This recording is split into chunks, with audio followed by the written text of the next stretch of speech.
kita sebagai anak mudanya, dan bagaimana sebetulnya kita bisa menjadi bagian dari masa depan Indonesia. Jadi ada 3 hal yang ingin Shirley highlight. Pertama adalah anak muda adalah mereka yang mengambil bagian.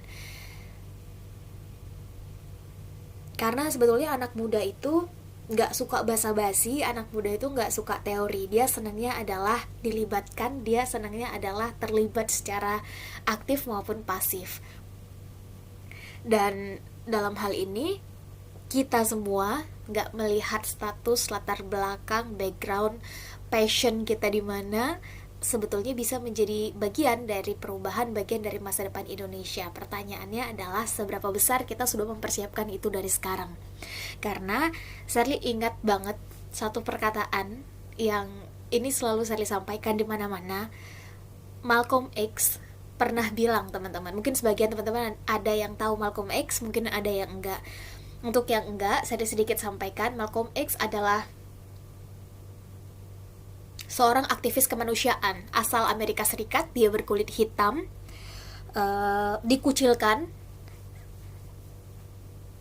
Yang dia perjuangkan dalam hidupnya adalah persamaan derajat antara kulit hitam dan kulit putih di Amerika Serikat.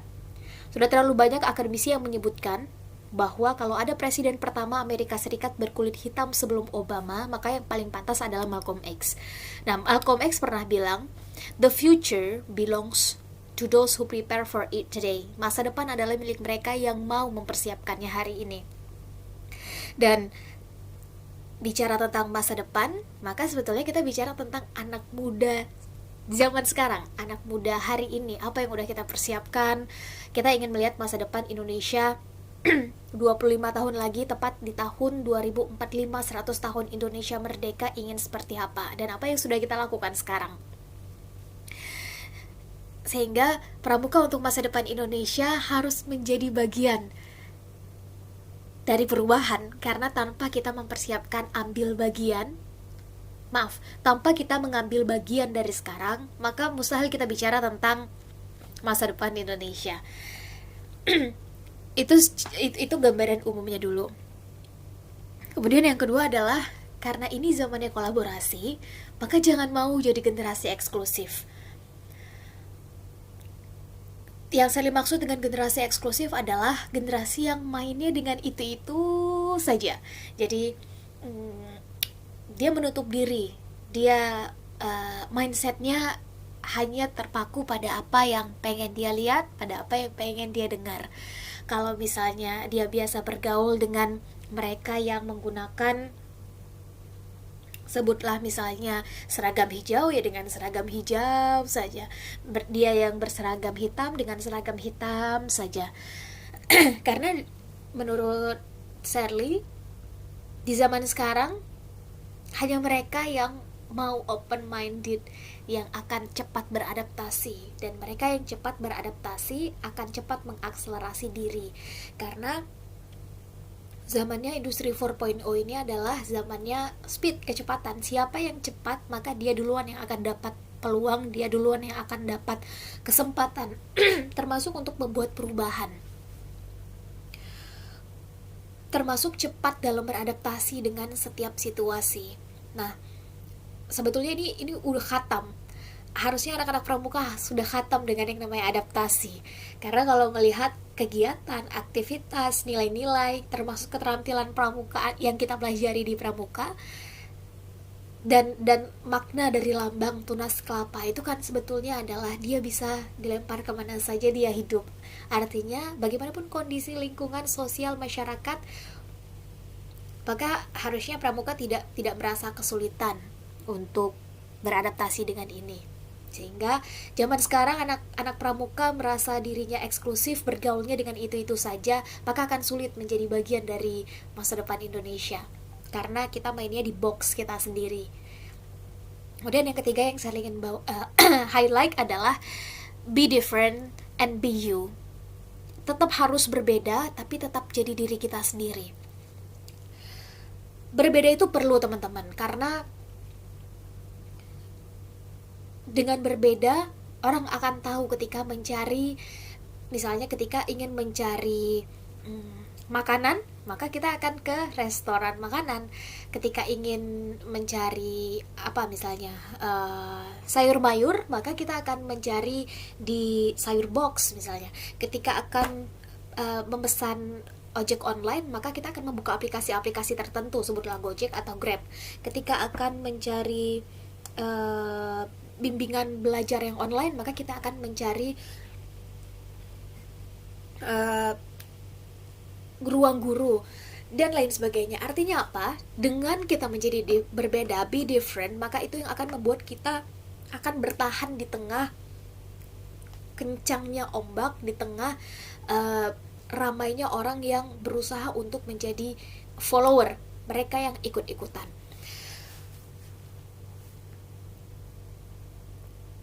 Pada akhirnya pada akhirnya akan banyak yang mengikuti ketika kita konsisten. Jadi untuk menjadi berbeda dan perbedaan ini bisa kemudian tetap ada dan dikenang, maka kuncinya satu menurut saya, itu konsisten. Kita boleh optimis tapi tanpa konsisten, maka tunggu saja dia yang optimis akan dikalahkan oleh mereka yang konsisten. Maka be different, be you, kita optimis dulu dengan diri kita sendiri, dengan jati diri kita sebagai pramuka, dengan jati diri kita misalnya sebagai pramuka yang ingin berkarya di dunia akademisi, dengan pramuka yang ingin berkarya di dunia politik, pramuka yang ingin berkarya di dunia sosial media, ingin mewarnai sosial media Indonesia dengan perspektif-perspektif milenial misalnya. Saya ingin berkarya menjadi diri saya sendiri dengan menjadi karyawan swasta. Tidak ada masalah. Saya ingin menjadi seorang pramuka, saya ingin menjadi seorang yang berkarya di bidang usaha, saya ingin menjadi entrepreneur. That's okay, silakan teman-teman pilih, semakin detail semakin bagus. Ini kuncinya. Semakin detail teman-teman bisa menjawab siapa saya. Temukan perbedaan teman-teman di antara 1000 orang, maka teman-teman akan semakin tahu sebetulnya diversifikasi teman-teman dan ingin dan dapat mewarnai masa depan Indonesia seperti apa. Contoh, dunia entrepreneur itu luas banget. Atau fokus sajalah ke misalnya Sherly mencontohkan diri Sherly pribadi. Dunia sosial media itu banyak banget teman-teman. Dunia dunia influencing, mind provoking itu juga banyak banget dan beragam banget. Tapi kemudian ketika teman-teman menunjukkan sisi-sisi berbeda, ketika teman-teman tahu apa yang membuat orang lain merasa harus kembali ke jasa teman-teman, ke produk teman-teman, ke diri teman-teman, dan teman-teman konsisten dengan itu, dengan nilai itu, maka perlahan tapi pasti teman-teman akan dikenang. Dan ini dibuktikan dengan salah satu kata mutiara yang menyebutkan bahwa yang hanya mereka yang mau menjadi pemain yang konsisten yang akan dikenang. Mereka yang hanya sekedar menjadi penonton tidak akan pernah dicatat oleh sejarah. Atau mereka yang mau menjadi pemain tapi tidak konsisten permainannya, misalnya permainannya bagus tapi hanya 1-2 kali. Dengan mereka yang menjaga konsistensi kualitas permainan mereka, maka sejarah akan mencatatnya. Dan sekali lagi, sejarah tidak akan pernah mencatat penonton. Sejarah hanya akan mencatat pemain. Jadi, ayo kita pramuka sekarang ambil bagian. Jangan mau jadi generasi eksklusif. Ini zamannya kolaborasi. Dan be different, but still be you. Boleh jadi berbeda dan harus jadi berbeda, tapi harus tetap jadi diri kita sendiri.